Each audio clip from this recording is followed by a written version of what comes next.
कठीण आहे.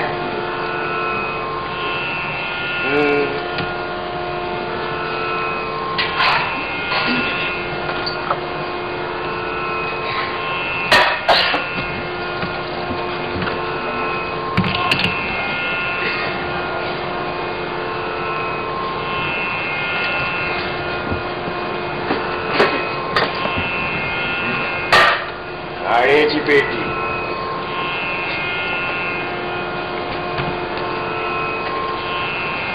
एक वस्तू जागेवर असेल तर शपथ आहे या घरात. त्या म्हातारीच्या टाळक्याशी समय असेल नाही भेटलेली. म्हातारी आहे ना या घरात तोपर्यंत एकदा गेली की मग आमच्या बायकोला फसवणं अतिशय सोपं आहे. आणि त्या मूर्ख दिगंबराला फसवणं म्हणजे तर माझ्या आधी गेलीच वाटतं समय. तेल संपतच आलं होतं म्हणा. नाही पण मी काय म्हणतो, अशी आशा सोडून कसं चालेल? असं एकट्याशीच काय बोलायचं ते? एकट्याशीच नाही नाही नाही नाही एकट्याशीच नाही. आपल्या मातोश्रींचा समाचार घेत होतो, त्यांना धीर देत होतो. म्हटलं अशी आशा सोडून कोण कशी चालेल? नाहीतरी त्यांना धीर द्यायला आता दुसरं कोण आहे? हे तुमचे बंधू दिगंबर पंत. अहो परमेश्वरानं त्याला दिली नसेल अक्कल, तर तो बिचारा काय करणार? नाही नाही नाही नाही परमेश्वरांनी दिली असेल, पण त्याला कमी पडेल म्हणून ह्याने घेतली नसेल. निस्वार्थी नाही. मला एक गंमत वाटते की जेवण कसं सुचतं. अहो देवधर्म का सुटलाय कोणाला? पोट आहे, खाणं लागायचंच. हा करायची अक्कल असेल तर खावं ना. आम्ही का नको म्हणतोय? आप्पांनी सगळे शास्त्र शिकवलेत त्याला. उपयोग काय त्याचा?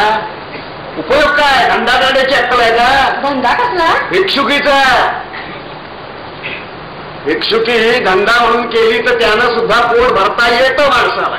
उगाच काहीतरीच बोलायचं आपलं. हा आता तुमचं ठीक आहे, पण परवाचंच उदाहरण घ्या ना. ते वामनराव आहेत ना, त्यांच्याकडे एक लग्न उतरलं होतं. त्यांनी बोलवलं साखरे शास्त्र्यानं लग्न लावायला. नवरा नवरी चांगली सुधारलेली, चांगली प्राप्ती झाली असती खरी. बरं मग काय, यांनी सांगितलं की आम्हाला लग्न 3 तासात करून हवाय. तर हा साखरेशास्त्री म्हणतो कसा, 3 तासात काही व्हायचं नाही, दक्षिणा देऊ नका पण पूर्ण दिवस हवा. अहो नाही तर 3 तासात कसं ओळखलं असतं? ते तुमचं ठीक आहे, पण त्या सुधारलेल्या नवरा नवरीला वेळ नको. त्यांना आपलं लग्न करायचं होतं फक्त 3 तासात. त्यांनी चक्क सांगितलं, हे बघा आम्हाला लग्नासाठी भटजी हवाय, आम्ही भटजीसाठी लग्न करत नाही. बघू बघू नाही तर भटजी शिवाय लग्न करू.